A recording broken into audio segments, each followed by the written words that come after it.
This is a podcast many have been waiting for. We are tackling the Zodiac Killer, one of the most infamous serial killers and perplexing true crime mysteries of our time. Perhaps, other than Jack the Ripper, the most infamous serial killer that has yet to be definitively identified and the case solved. Although many claim they have solved the case, we will be looking into the veracity of different claims and theories in typical MINDSHOCK fashion, with logic and reason at the forefront, not illogically dismissing theories, not falling for logical fallacies in attempts to solve this case. Alright, so let's jump right in. We will do the overview first, and then we will do an exhaustive, comprehensive analysis of just about every theory and suspect out there in typical MINDSHOCK fashion that logical listeners have come to expect. Which I am assuming is why you're tuning in, because you're sick and tired of the same biased content or theories and dismissing others without truly examining all available information and objectively analyzing it. So we will start right off with the rundown from Wikipedia. The Zodiac Killer, or simply Zodiac, or the Zodiac, is the pseudonym of a serial killer who operated in Northern California in the late 60s. The Zodiac originated the name himself in a series of taunting letters and cards that he mailed to regional newspapers, threatening killing sprees and bombings if they were not printed. Some of these letters included cryptograms or ciphers in which the killer claimed that he was collecting his victims as slaves for the afterlife. Of the 4 ciphers he produced, the latter 2 remain unsolved to this day. The first was cracked in 1969, the second in 2020, and we will be examining all of these claims.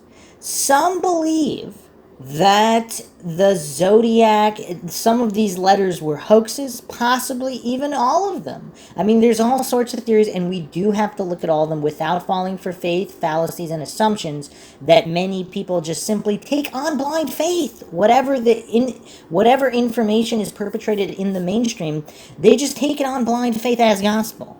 But this is MINDSHOCK, where we don't do that. We examine all claims for veracity with logic and reason. So, we will be examining the evidence for and against the letters even being written by this particular killer.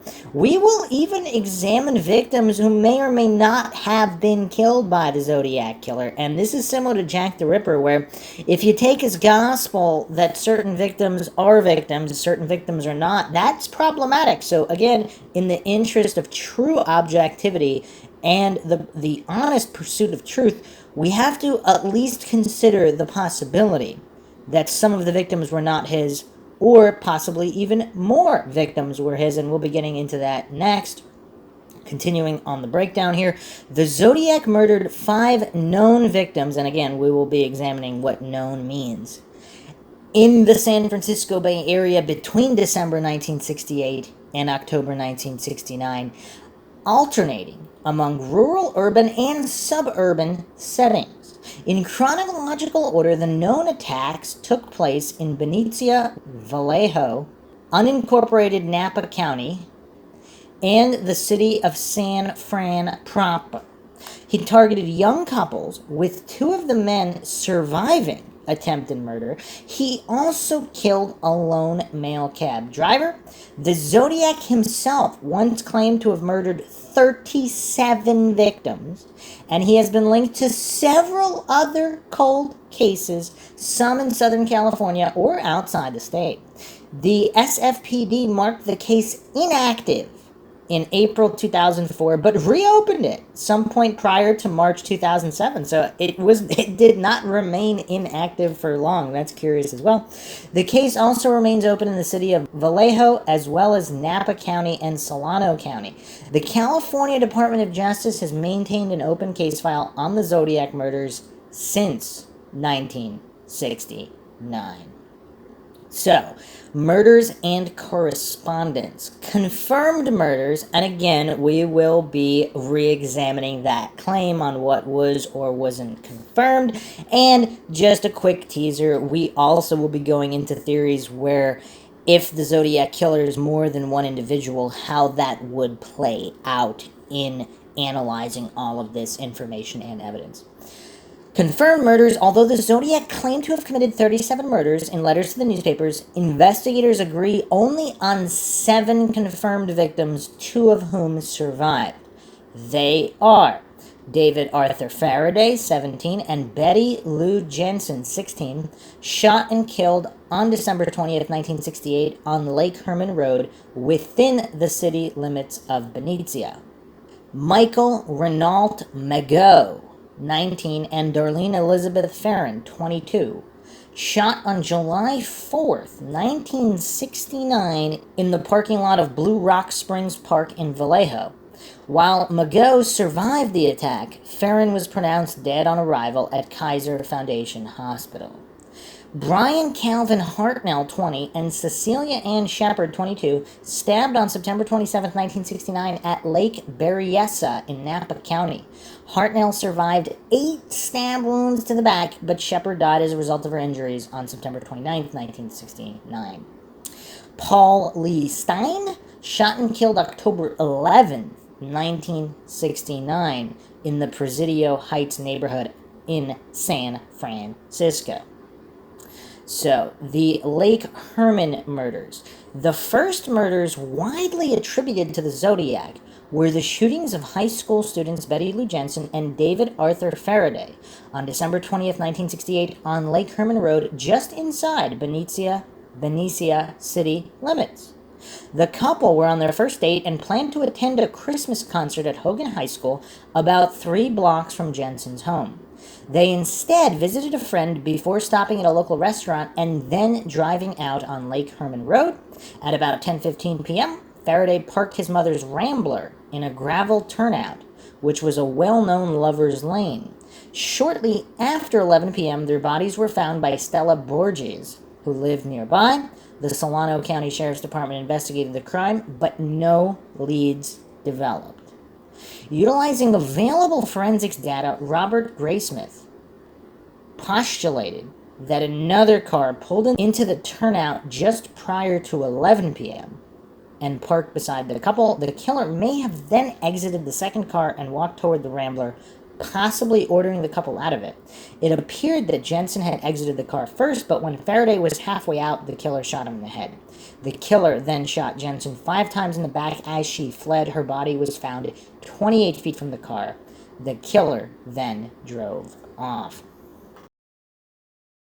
The Blue Rock Springs murder. Just before midnight, July 4th, 1969, Darlene Farron and Michael McGow drove into the Blue Rock Springs Park in Vallejo, 4 miles from Lake Herman Road murder site, and parked. While the couple sat in Farron's car, a second car drove into the lot and parked alongside them, but almost immediately drove away. Returning 10 minutes later, the second car parked behind them. The driver of the second car then exited the vehicle, approaching the passenger side door of Farron's car, carrying a flashlight and a 9mm Luger. The killer directed the flashlight into McGow's and Farron's eyes before shooting at them, firing 5 times. Both victims were hit, and several bullets had passed through McGow and into Farron. The killer walked away from the car, but upon hearing McGow's moaning, returned and shot each victim twice more before driving off.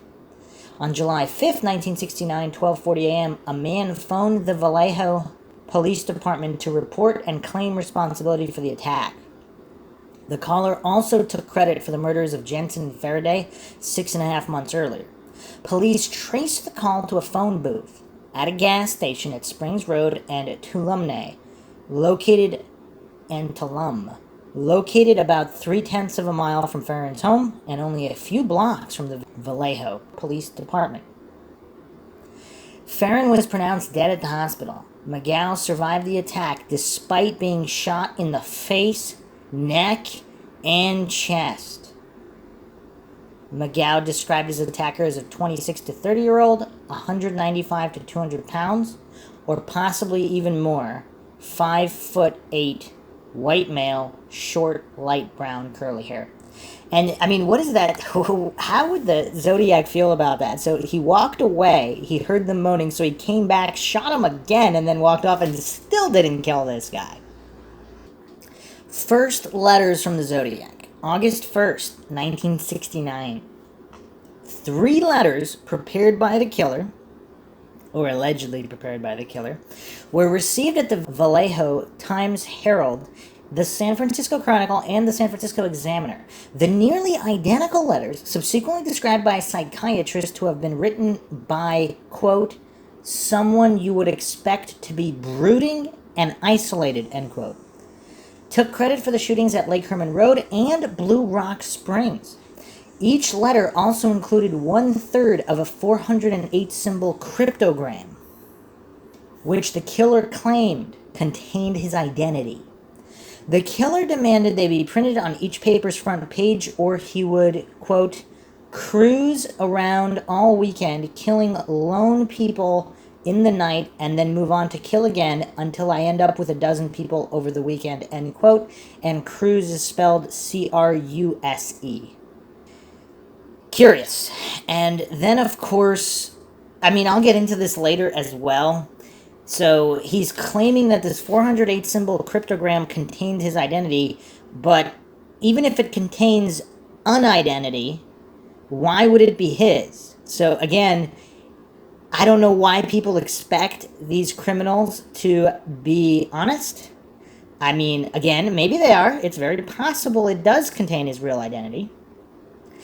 Or it could be somebody he's looking to frame. Or it could be a made-up identity. Or the cryptogram could possibly be just some kind of a nonsense game. And we'll be getting into that as well. The Chronicle published its 3rd of the cryptogram on page 4 of the next day's edition. An article printed alongside the code quoted Vallejo Police Chief Jack E. Stitz as saying, quote, we're not satisfied that the letter was written by the murderer, end quote, and requested the writer send a second letter with more facts to prove his identity. The threatened murders did not happen, and all 3 parts were eventually published. On August 7th, 1969, another letter was received at the San Francisco Examiner with the salutation, Dear Editor, this is the Zodiac speaking. This was the first time the killer had used this name for identification.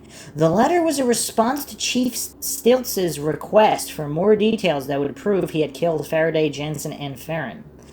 In it, the Zodiac included details about the murders that had not yet been released to the public, as well as a message to the police that when they cracked his code, quote, they will have me, end quote. So here's another issue that I haven't seen discussed, and that's the possibility that the Zodiac either had an accomplice or multiple accomplices, or simply somebody knew him and what he was doing, and this other individual is writing these letters. It doesn't necessarily mean the Zodiac is writing the letters. Obviously, how much wiggle room there is in knowing the details of the crimes. Another example is someone involved in the police department could have been writing the letters. And then there's another theory that it was a police officer who's the killer. But let's not go down that rabbit hole for the moment. Let's assume it's not a police officer who's the killer. But if the writer and the killer are not the same individual, if the writer of the letters is not associated with the killer in any way, it could be a police officer, or not even a police officer, but a police officer who spoke to someone who had these details, and they just wanted to screw around, and they wrote these letters. Again, this is pre-internet, so, you know, hoaxes and all this stuff, this is how some people got their kicks. Some people were out there faking Bigfoot tracks. Other people were doing stuff like this. On August 8th, 1969, Donald and Betty Hardin of Salinas, California, cracked the 408 symbol cryptogram. It contained a misspelled message in which the killer seemed to reference the most dangerous game. And The Most Dangerous Game is, of course, a short story by Richard Connell, aka The Hounds of Zaroff. The story features a big game hunter from New York City who falls off a yacht and swims to what seems to be an abandoned and isolated island in the Caribbean where he is hunted by a Russian aristocrat. The story is inspired by the big game hunting safaris in Africa and South America that were particularly fashionable among wealthy Americans in the 1920s. Another fun fact here, in 1976, Hayes Noel, Bob Guernsey, and Charles Gaines discussed Gaines' recent trip to Africa and his experiences hunting African buffalo.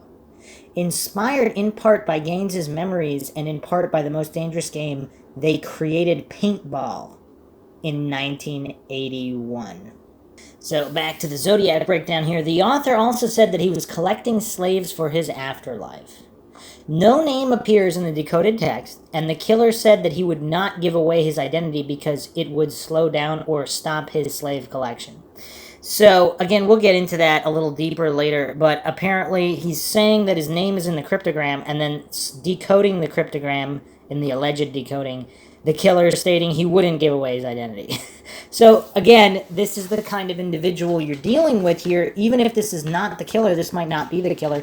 It's someone, it could just be someone screwing around. So, again, not that there's not important information that could be contained in solving these cryptograms, but a lot of people put all this religious reverence into solving these ciphers as if they really would solve the case. Now, maybe they would, but maybe they wouldn't. So the solution here, which was allegedly solved August 1969, and this is the cryptogram, the 408 symbol cipher that was solved. Quote, "I like killing people because it is so much fun. It is so much more fun than killing wild game in the forest because man is the most dangerous animal, A-N-A-M-A-L, of all. To kill something gives me the most thrilling experience. It is even better than getting your rocks off with a girl. The best part of it is they, T-H-A-E, maybe that's supposed to be that. When I die, I will be reborn in paradise, with a C, and all the I have killed will become my slaves. I will not give you my name because you will try to slow, S-O-L-O-I, down or atop, I guess that's supposed to be stop, my collectiog of slaves for my afterlife ebriotempete. I'm not sure what that's supposed to be. E-B-E-O-R-I-E-T-E-M-E-T-H-H-P-I-T-I. So that's supposedly the solution to the 408 symbol cipher. So let's continue on here. The Lake Berryessa murder. On September 27, 1969, Pacific Union College students Brian Hartnell and Cecilia Shepard were picnicking at Lake Berryessa on a small island connected by a sand pit to Twin Oak Ridge. A white man about 5'11", weighing more than 170 pounds, approached them wearing a black executioner's-type hood with clip-on sunglasses over the eye holes and a bib-like device on his chest that had a white 3x3-inch cross-circle symbol on it. He approached them with a gun, which Hartnell believed to be a .45. The hooded man claimed to be an escaped convict from a jail with a two-word name in either Colorado or Montana. A police officer later inferred that the man had been referencing to a jail in Deer Lodge, Montana, where he had killed a guard and subsequently stolen a car, explaining that he now needed their car and money to travel to Mexico because the vehicle that he had been driving was too hot. The killer had brought pre-cut lengths of plastic clothesline and told Shepard to tie up Hartnell before he tied her up. The killer checked and tightened Hartnell's bonds after discovering that Shepard had bound Hartnell's hands loosely. Hartnell initially believed this event to be a bizarre robbery, but the man drew a knife and stabbed them both repeatedly. Hartnell suffering 6 and Shepard 10 wounds in the process. The killer then hiked 500 yards back up to Knoxville Road, drew the cross-circle symbol on Hartnell's car door with a black felt-tip pen, and wrote beneath it Vallejo 12/20/68, 7/4/69, September 27/69, 6:30, by knife. At 7:40 p.m., the killer called the Napa County Sheriff's Office from a pay telephone to report this latest crime. The caller first stated to the operator that he wished to report a murder. No, a double murder, before stating that he had been the perpetrator of the crime. The phone was found still off the hook minutes later at the Napa Car Wash on Main Street in Napa by KVON radio reporter Pat Stanley, only a few blocks from the sheriff's office, yet 27 miles from the crime scene. The detectives were able to lift a still wet palm print from the telephone, but were never able to match it to any suspect. After hearing the victims scream for help, a man and his son who were fishing in a nearby cove discovered the victims and summoned help by contacting park rangers. Napa County Sheriff's deputies Dave Collins and Ray Land were the first law enforcement officers to arrive at the crime scene.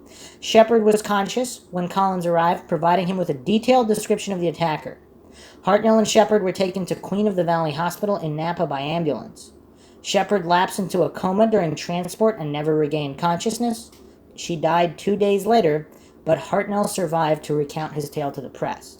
Napa County Detective Ken Narlow, who was assigned to the case from the outset, worked on solving the crime until his retirement from the department in 1987.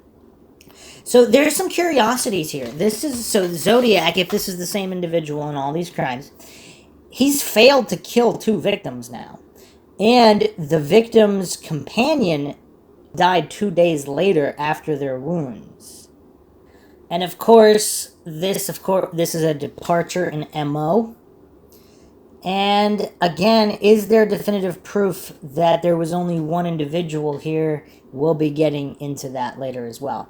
Moving on to the Presidio Heights murder, 2 weeks later, October 11th, 1969, a white male passenger entered the cab driven by Paul Stein at the intersection of Mason and Geary Streets, 1 block west from Union Square in San Fran, requesting to be driven to Washington and Maple Streets in Presidio Heights. For reasons unknown, Stein drove 1 block past Maple to Cheri. The passenger then shot Stein once in the head with a 9mm handgun, took Stein's wallet and car keys, and tore away a section of Stein's blood-stained shirt tail. The perpetrator was observed by 3 teenagers across the street at 9:55 p.m., and they phoned the police while the crime was in progress. They observed a man wiping the cab down before walking away toward the Presidio, 1 block to the north. 2 blocks from the crime scene, patrol officers Don Fouke and Eric Zelms, Fouke, and Eric Zelms, responding to the call, observed a white man walking along the sidewalk east on Jackson Street and stepping onto a stairway leading up to the front yard of one of the homes on the north side of the street. The encounter lasted only 5 to 10 seconds. Fouke estimated the white male pedestrian to be 35 to 45 years old, 5'10", with a crew cut similar to but slightly older than the description provided by the teenagers who observed the killer in and out of Stein's cab. The teenagers described the suspect to be 25 to 30 years old, with a crew cut and standing approximately 5'8" to 5'9". However, the police radio dispatcher had alerted officers to look out for a black suspect, so Fouke and Zelms drove past the perpetrator without stopping. The mix-up in descriptions remains unexplained. A search ensued, but no suspects were found. This was the last officially confirmed murder by the Zodiac killer. The Stein murder was initially believed to be a routine robbery that had escalated into homicidal violence. However, on October 13th, the San Francisco Chronicle received a new letter from Zodiac that claimed credit for the killing and contained a torn section of Stein's bloody shirt to prove this fact.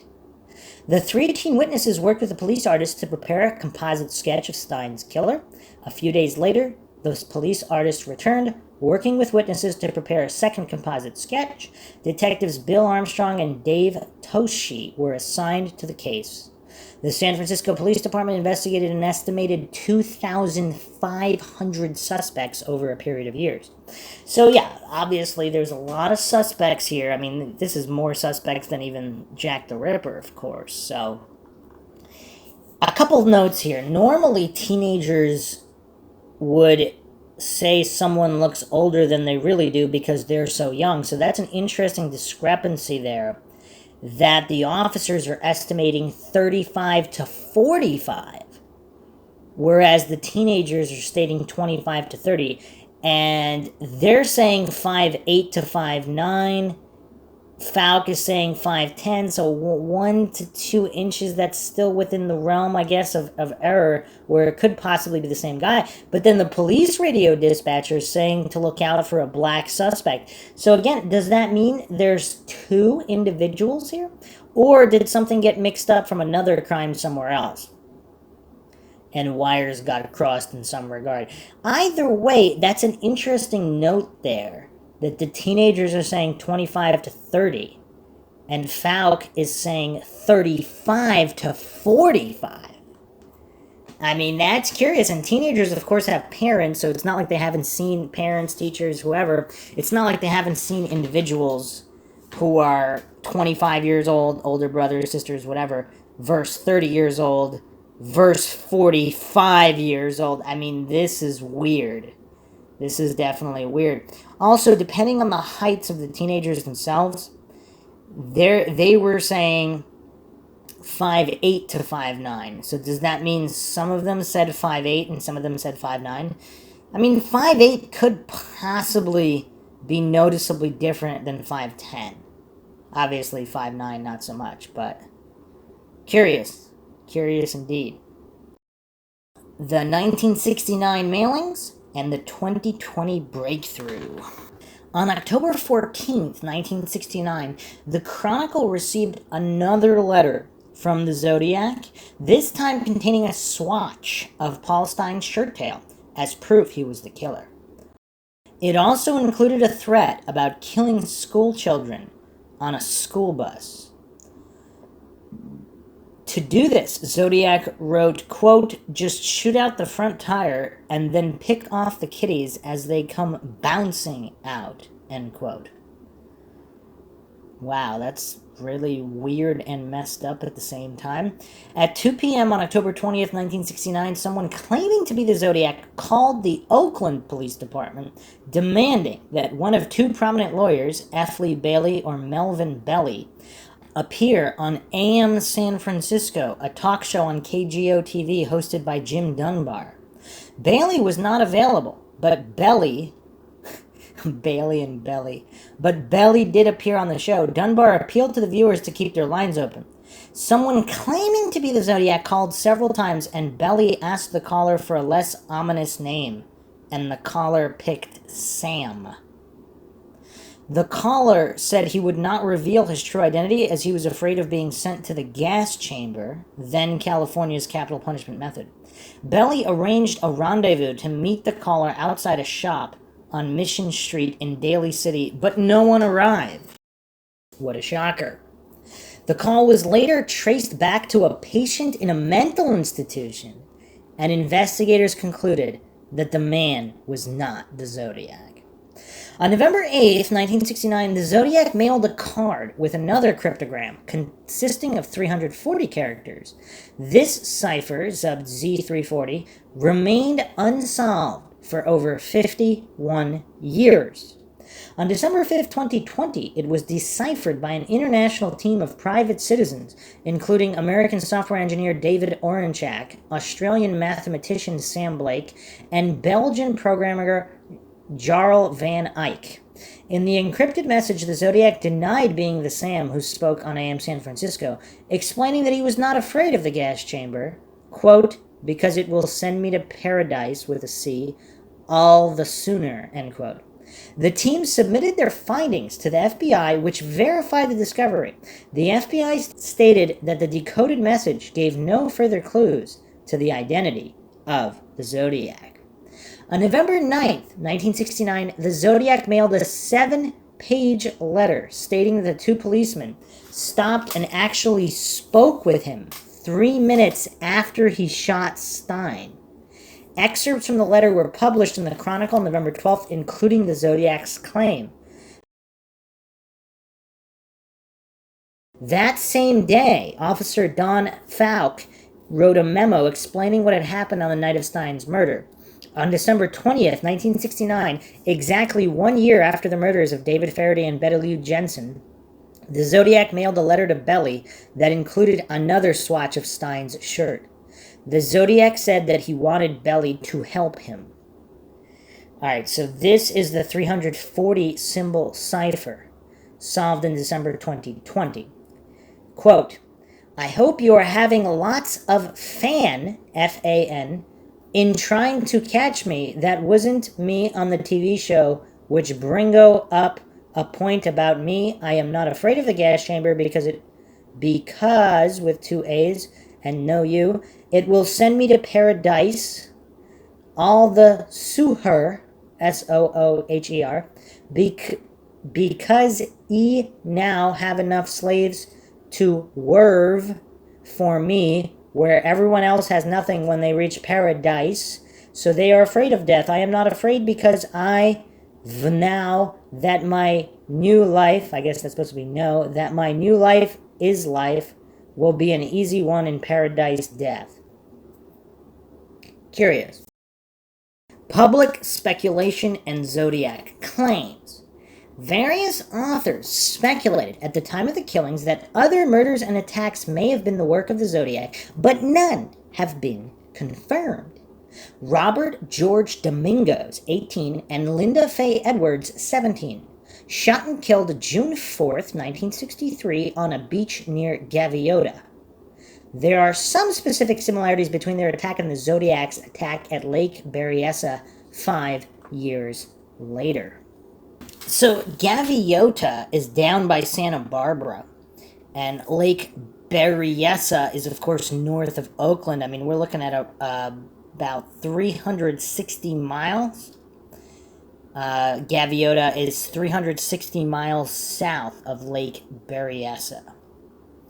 So it's not that close. It's not that close, but it is the same state. So let's go to ZodiacKiller.com for the Robert Domingos and Linda Edwards breakdown. So, of course, this was June 4th, 1963. The time of the attack unknown, estimated late afternoon. And this was on a remote beach south of Gaviota in Santa Barbara County. Method of attack, Robert Domingos, age 18, was shot 11 times. His fiancée, Linda Edwards, age 17, was shot 9 times. The weapon was a .22 cal semi-auto, probably a rifle. The ammunition was Winchester Western Super X copper-coated long rifle. There was no indication of robbery or sexual molestation. There were no witnesses. Due to the remote location of the crime scene, the bodies weren't found until the following evening. Details: the victims were students at nearby Lompoc High School and were participating in Senior Ditch Day, a local tradition among students close to graduation. Instead of celebrating with classmates at another location, however, Domingos and Edwards chose to be alone at an isolated stretch of beach. Apparently, the killer approached while they were sunbathing. As Edwards was forced to bind Domingos at gunpoint with lengths of narrow rope, probably pre-cut, both victims attempted to flee and were shot numerous times. The circumstances of the shooting suggested the killer had some level of expertise with firearms. The bodies were dragged approximately 30 feet to an empty shack, occasionally occupied by transients. Edwards was placed face up on top of Domingos and the top of her bathing suit was cut open with a sharp instrument, probably a knife, exposing her breasts. The killer then attempted to set fire to the shack with wooden matches to no avail. So he was not able to set the shack on fire. Zodiac victims, ? The similarities between this attack and Zodiac's Lake Berryessa attack of 1969 are striking. Additionally, the ammunition used to kill Domingos and Edwards was the same kind the Zodiac used at the Lake Herman Road attack in 68. In 72, the Santa Barbara County Sheriff's Department issued a press release in an attempt to conclusively link Zodiac to the Domingos-Edwards killings. The potential involvement of the Zodiac received extensive coverage in the news media. Conclusion, the Domingos-Edwards tragedy has Zodiac's fingerprints all over it, the knife, gun, pre-cut rope, and the motiveless assault on vulnerable teenagers at a remote location. It is very unlikely this attack and Zodiac's Lake Berryessa attack were the work of separate individuals. This is the findings of ZodiacKiller.com.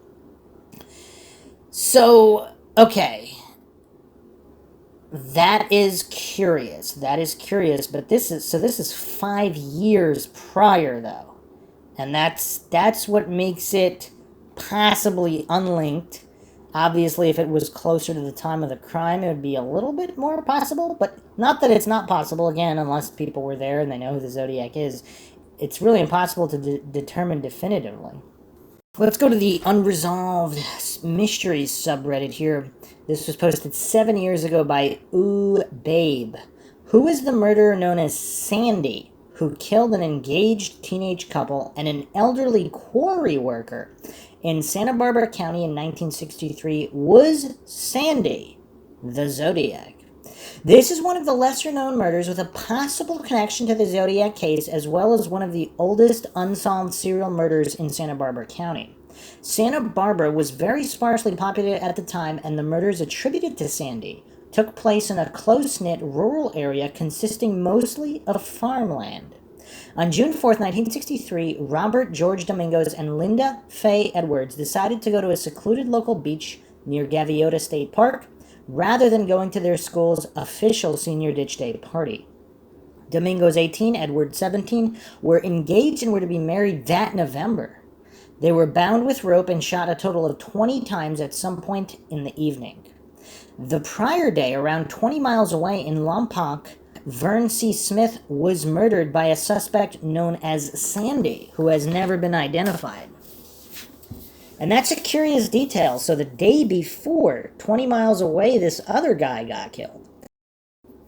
So the individual known as Sandy met James L. Coleman, 16 years old, and J.C. Reed Jr., 17 years old, at the beach boardwalk area in Santa Cruz. Sandy also met other people at the beach, including Stephen Straub, a Santa Cruz resident who later would draw a sketch of Sandy.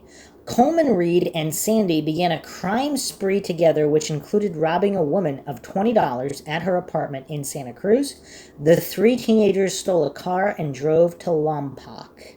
And then, of course, if we're going down every rabbit hole, if this Sandy individual is the Zodiac, and he has one or two other friends who he commits crimes with, is this really a lone serial killer? And if it's not, does that explain a lot of the issues with this case? Coleman, Reed, and Sandy drove around the Lompoc and Santa Maria area during the day. In the evening, they met Vern C. Smith, a quarry worker in Lompoc, and decided to rob him. Vern C. Smith was 63 years old, born February 22nd, 1900, in Kansas. Sometime around 11 p.m., Sandy told Smith they'd run out of gas and asked for help near his camper truck in which he lived in San Miguelito Canyon. According to Reed and Coleman, Sandy murdered Vern C. Smith, who died on Monday, June 3rd, 1963.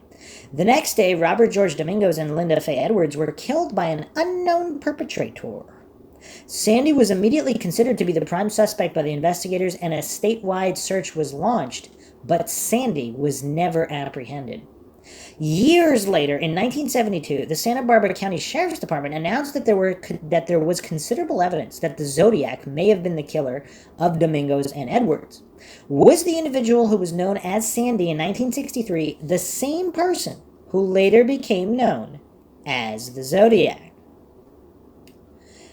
Okay, meanwhile, in the evening, while looking with others for Domingos and Edwards, George Domingos, the father of Robert George Domingos, saw his son's car parked in some bushes near the beach at about 10 p.m. Highway Patrolman Paul Schultz found the bodies of Domingos and Edwards in a driftwood shack, which had been partially burned. Domingos had been shot 11 times, and Edwards had been shot 9 times by a .22 cal. There were bruises on the face of Domingos. The body of Edwards facing up had been placed on top of the body of Domingos facing down. The bathing suit had been cut from her body, but surfer shorts were still on the body of Domingos. When the autopsy was completed, Dr. John P. Blanchard did not find any evidence that Edwards had been sexually molested. The investigators thoroughly searched the beach and found rope which could have been used during the crime and matches which could have been used to burn the shack. The investigators found ejected .22 cal shell casings in a creek bed near the beach, and there were also tracks in the creek bed. So the investigators theorized that the bodies were shot in the creek bed and then dragged to the shack. In the shack, the investigators found 3 ammunition boxes, which each had some .22 cal bullets. There was also 1 empty ammunition box. More details regarding the murder of Vern C. Smith. While he was bent over refilling the tank with a portable gasoline tank, Sandy pulled out a knife and stabbed the old man in the back. That's just dirty. The blade went right into his heart. Coleman and Reed were shocked, supposedly, but not enough to not rifle the body and take $360 from Smith. That's kind of a lot of money to have on you in the 60s. The trio fled. Coleman and Reed were unnerved by Sandy's presence now, sitting behind them in the stolen Sunbeam. At Arroyo Grande, a town north of Santa Maria, they gave him $20 to rent a room at the Royal Motel. There they ditched him.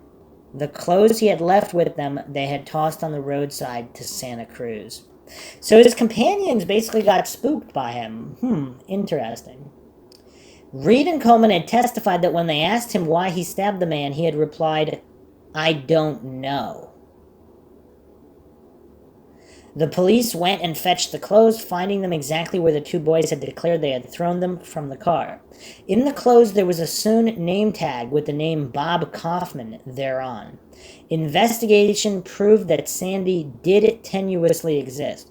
At the motel in Arroyo Grande, where he had been ditched, he had registered under the name of William Carr, giving a fake address in Bakersfield.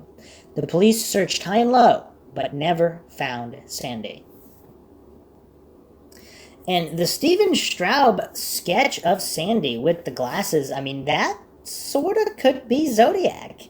It's close enough. Obviously, it's not a dead match, but again, if somebody has slightly longer hair versus a crew cut, if he later got a crew cut, it could be the same guy. It looks more similar than countless other random sketches of random suspects, which, again, is curious.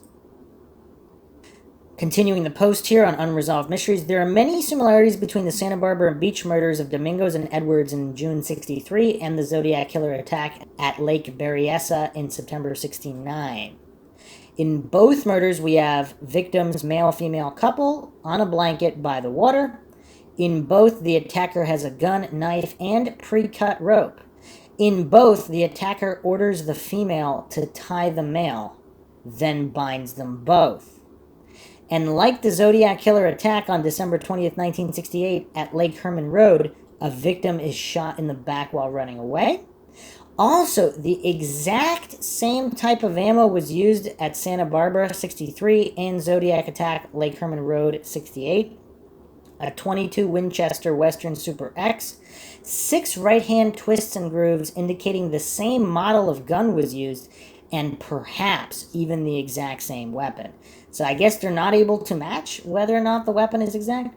There was an attempt to start an arson fire at Santa Barbara.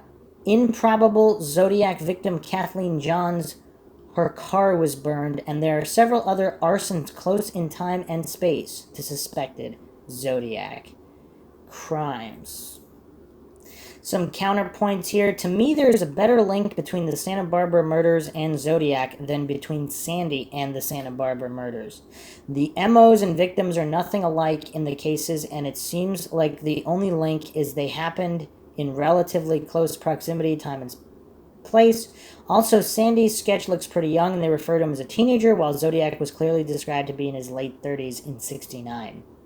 Although, again, I mean, people really age quickly between early 30s and late 30s. People in their early 30s can still pass for possibly even 20-ish, whereas people in their late 30s can. So, who knows? Some more interesting posts here. He claimed responsibility for a lot of murders that he may not have done. Was this one mentioned in any communication from him? Ooh, Babe, the original poster here, responds with this. Consider the Halloween card generally accepted to have been sent by the Zodiac.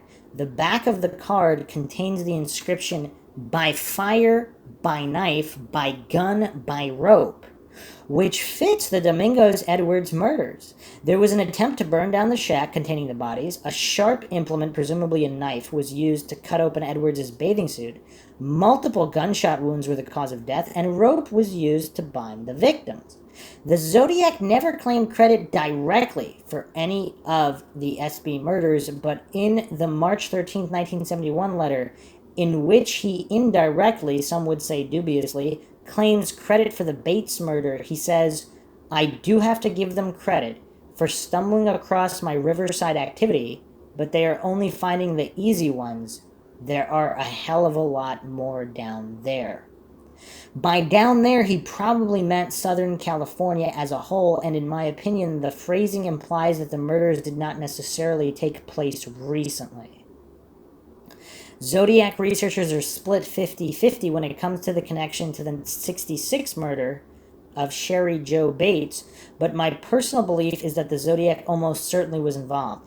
Bates's car was tampered with, and we know from the Johns incident that this fits the Zodiac MO. The most damning evidence for Zodiac involvement in the Bates murder is the typed confession letter containing knowledge only the killer would have known. There are multiple similarities between this confession letter, such as a particular sentence that contains the words squirm and twitch. The Zodiac letter from July 26, 1970 also contains both words in the same sentence and also contains the same misspelling. What is the significance of establishing a connection with the Zodiac in the Cheri Jo Bates case, you might ask? It is important with respect to the Santa Barbara murders because such a connection establishes that the Zodiac was active in Southern California in the mid-60s. The nature of the Bates murder makes it likely, in my opinion, that the murderer was deliberate and calculated enough to have killed before. As with all things Zodiac, however, nothing is completely definitive. The next possible victim of the Zodiac is Cheri Jo Bates, 18, stabbed to death, nearly decapitated, October 30th, 1966, at Riverside City College in Riverside. Bates's possible connection to the Zodiac only appeared 4 years after her murder when San Francisco Chronicle reporter Paul Avery received a tip regarding similarities between the Zodiac killings and the circumstances surrounding Bates's death. Let's look at the murder of Cheri Jo Bates, Wikipedia. The murder of Bates is an unsolved murder that occurred in Riverside, California, October 30th, 1966. Bates, 18-year-old college freshman, was stabbed and slashed to death on the grounds of Riverside City College. The night before Halloween also makes this difficult to pin down. Of course, Halloween, a popular time for crimes of all kinds. Police determined the assailant had disabled the ignition coil wire and distributor of Bates's Volkswagen Beetle as a method to lure her from her car as she studied in the college library. I mean, this is, cliches are built on this in horror movies. The murder itself remains one of Riverside's most infamous cold cases and has been described by some locals as a murder which stripped Riverside of its innocence. Bates's murder became highly publicized due to both the graphic nature of her death and the fact she is considered by some investigators to have been the first murder victim of the Zodiac, although this theory has never been definitively confirmed. And of course, if you believe the Gaviota murders from 1963 are Zodiac, that would have been the first, because Bates is 1966. Early life: Cheri Josephine Bates was born in Omaha, Nebraska, February 4th, 1948. She was the younger of two children born to Joseph and Irene Bates. The Bates family relocated to California in 1957, where her father found employment as a machinist at the Corona Naval Ordnance Laboratory. Wonder if that's still around. Bates was a graduate of Ramona High School, where she had been a varsity cheerleader, active upon the student government, and an honor student. Described as a sweet, outgoing girl by acquaintances, she held aspirations to become a flight attendant. Following her graduation from Ramona High School, Bates enrolled at the Riverside City College and found part-time employment at the Riverside National Bank. Her savings plus wages from this part-time employment helped pay for a 1960 lime green Volkswagen Beetle, a vehicle she was proud to own. I wonder if Maxwell has one of those vehicles as well. Bates lived alone with her father at 4195 Via San Jose, her parents having divorced in 1965. Bates' mother also lived in Riverside, and her brother, Michael Bates, served in the U.S. Navy. Murder: on the morning of October 30th, 1966, Bates and her father attended Mass at the St. Catherine of Alexandria Catholic Church before the two shared breakfast at a local restaurant. In the early afternoon, Bates opted to visit the college library to both study and to work on a research paper.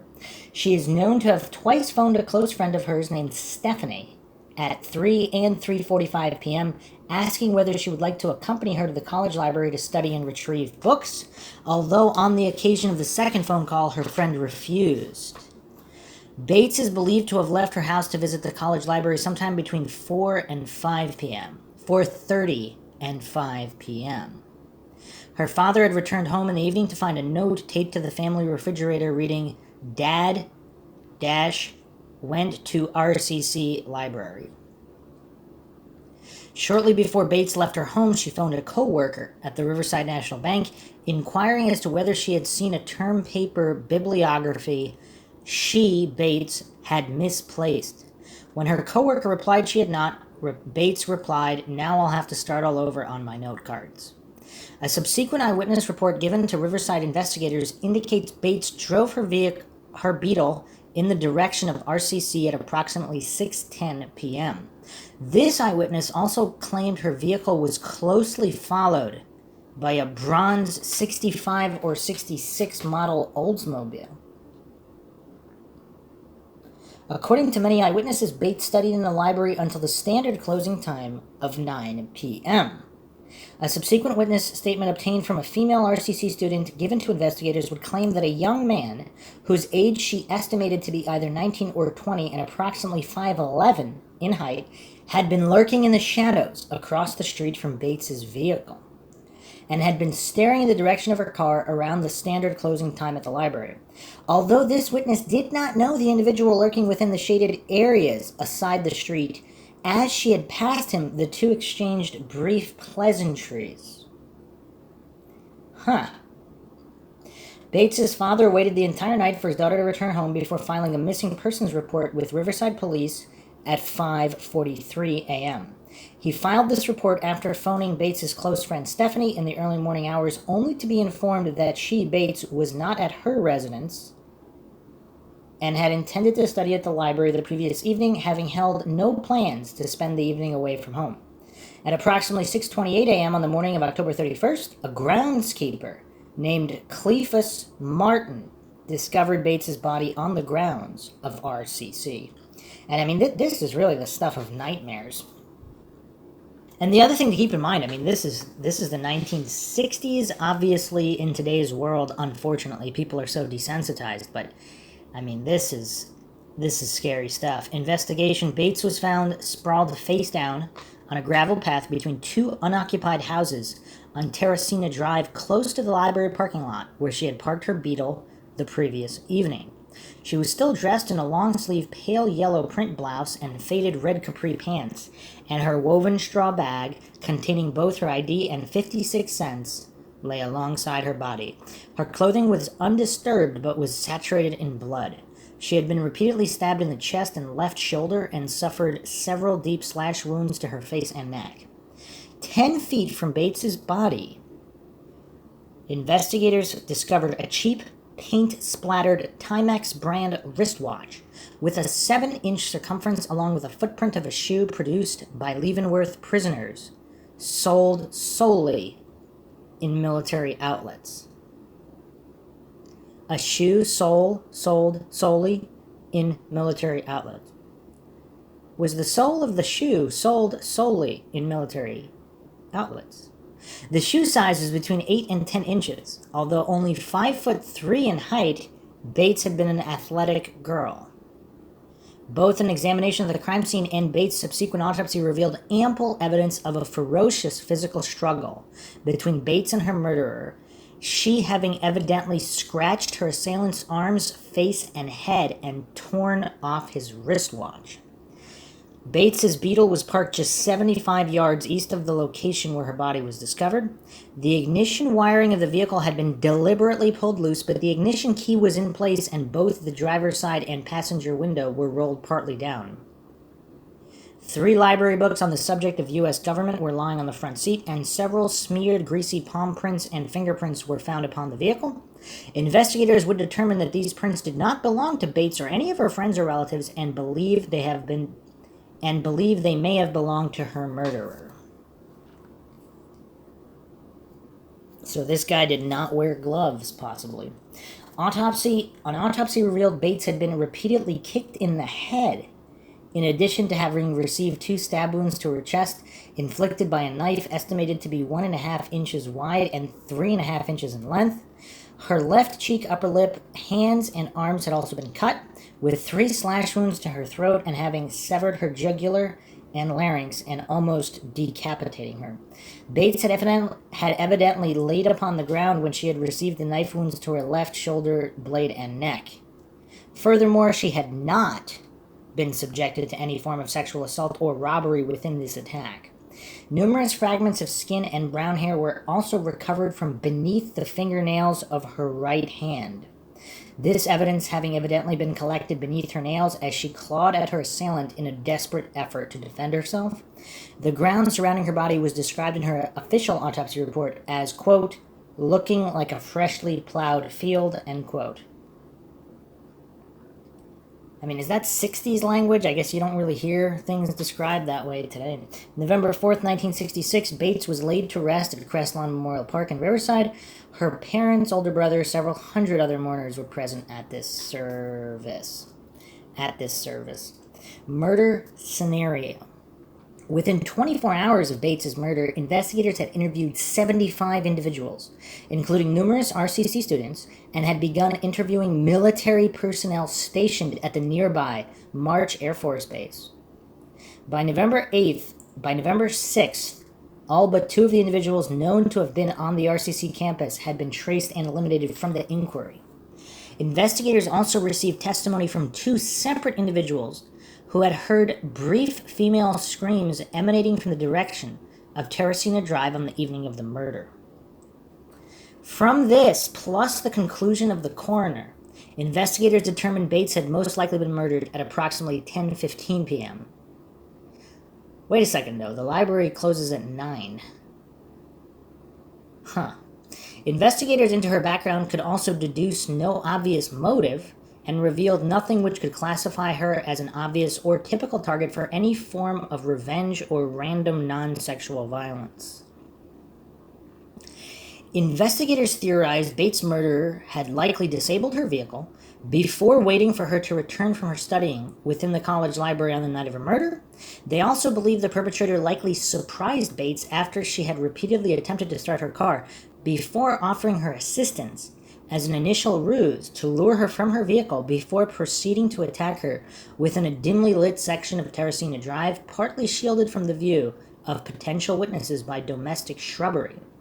I mean, isn't that still kind of risky, right, between 2 houses?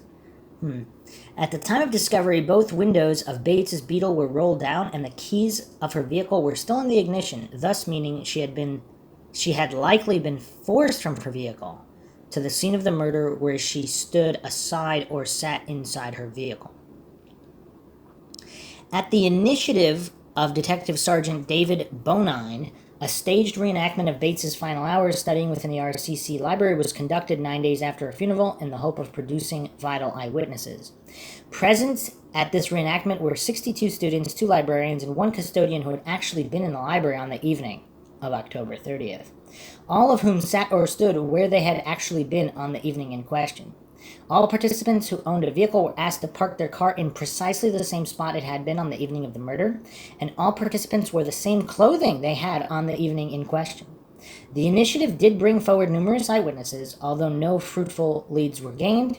Nonetheless, several individuals stated that they had seen a tan gray Studebaker vehicle in the close vicinity of the RCC campus on the evening of October 30th. Despite extensive appeals by both investigators and the local press, the owner of this vehicle was never traced. Interesting. I mean, they really did. It seems like they did a relatively thorough investigation at the time. I mean, major reenactment. I mean, that's a lot of people, over 60 people. Correspondence. 1 month after Bates's murder, 2 identical typewritten letters arrived at Riverside Police Headquarters and the editorial offices of the Press Enterprise. The author of these letters described in detail a likely scenario as to how Bates had been lured from her vehicle and subsequently murdered. This author described in detail how he had first disabled Bates's car before allegedly watching her repeatedly attempt to switch on the ignition until the vehicle battery had drained of power. He had then offered her assistance, claiming his own vehicle was further down the street, thus luring her away from her vehicle. According to the author of this letter, after the 2 had walked a short distance from her car, he had stated to her, "It's about time," Bates had replied. "About time for what?" To which he had simply replied, "About time for you to die." According to the author, he had then clasped his hand over her mouth and pressed a knife against her neck before forcing her to walk to a dimly lit alley, where he had proceeded to beat and kick Bates in their initial struggle before stabbing and slashing her to death. The author of these letters claimed to have known his victim, proclaiming, quote, "Only one thing was on my mind, making her pay for the brush-offs that she had given me during the years prior," end quote. Due to the fact the letter included details of the murder which had not been released to the press, including the fact that the ignition coil and middle wire of the distributor of Bates's vehicle had been disabled, investigators initially believed that the author of the letter may have been the actual murderer. Although later advances in forensic technology, such as the DNA retrieved from this letter, not matching the actual DNA retrieved from beneath Bates's fingernails, make an unlikely possibility the author of the letter could have been the actual perpetrator of the crime. Unless, of course, there were 2 perpetrators. And if this is the Zodiac, if he had a partner, is it possible the 2 of them did this crime? And that's how they know these details, similar to other letters of the Zodiac. On April 30th, 1967, the Press Enterprise printed a further update on Bates's murder. The following day, both the police and Bates's father received handwritten letters from an unknown individual who had scrawled the message, "Bates had to die. There will be more," on a single sheet of paper. This letter was also considered by police to have been a distasteful hoax, although at the bottom of each letter was an indecipherable number or letter, which was either a 2 or a Z. And that's curious. Again, this is approximately 2 years before the first so-called definitively verified Zodiac murders, which was December 20th, 1968, Lake Herman Road. Potential link to Zodiac Killer. It has been hypothesized that Bates may have been an early victim, perhaps the first victim, of an unidentified serial killer active in Northern California from the late 60s to the early 70s, known as the Zodiac Killer. And that this unidentified individual may have originated from Riverside and later moved to the San Francisco Bay Area. One of the potential clues supporting this theory was the discovery of a set of lower initials, RH, inscribed below a macabre poem scratched into a desk at RCC. This poem was discovered by a custodian 6 months after Bates's murder and contains graphic references to repeated assaults upon young women with a bladed weapon. The desk in question was in the college storage area at the time the poem was discovered, although the custodian informed police the desk had been on the library floor at the time of Bates's murder. Police photographed the inscription and added this piece of circumstantial evidence to the file. So this is the inscription here. Sick of living / unwilling to die. Cut, clean, if ready, clean, blood spurting, dripping, spilling all over her new dress. Oh well, it was red. Anyway. Life draining into an uncertain death. She won't die this time. Someone will find her. Just wait till next time. RH. Wow. So, again, not definitive per se, but supposedly on the library floor that night. Furthermore, the fact that the perpetrator subsequently sent correspondence to the police and press, including details of the murder withheld from the public, is reminiscent of the Zodiac Killer. In addition, Riverside police have also noted similarities between Bates's slang and the general modus operandi of a fatal attack upon a young couple committed at Lake Berryessa in September 1969, an attack conclusively ascribed to the Zodiac Killer. San Francisco Chronicle journalist Paul Avery followed the series of murders committed by the Zodiac Killer from the date of the perpetrator's first definite murders. In November 1970, Avery received a letter from an anonymous source informing him of the similarities between the murders committed by the Zodiac Killer and the murder of Bates 4 years previously. The letter urged Avery to investigate the similarities in greater detail. Although Riverside police remained unconvinced of his conclusions, both Avery and a handwriting expert named Sherwood Morrow stated on November 16th that the handwriting scratched on the desk at RCC and the letters sent to the Press Enterprise and Bates's father in 1967 were unquestionably written by the same individual who had later written the Zodiac letters. By this date, the Zodiac Killer claimed to have killed 14 victims, although only 5 murders and 2 attempts committed between November and 2 attempted murders committed between December 68 and October 69 have ever been conclusively attributed to this individual. I mean, everybody keeps stating individual again. How do they know it's only one guy? In a letter dated March 13, 1971, the Zodiac Killer penned a letter to the LA Times in which he claimed to be responsible for the murder of Bates, stating, quote, "I do have to give the police credit for stumbling across my Riverside activity, but they are only finding the easy ones. There are a hell of a lot more down there," end quote. And of course, down there, some believe, belongs to Southern California as a whole, which possibly includes the Gaviota slayings, Domingos and Edwards, in '63.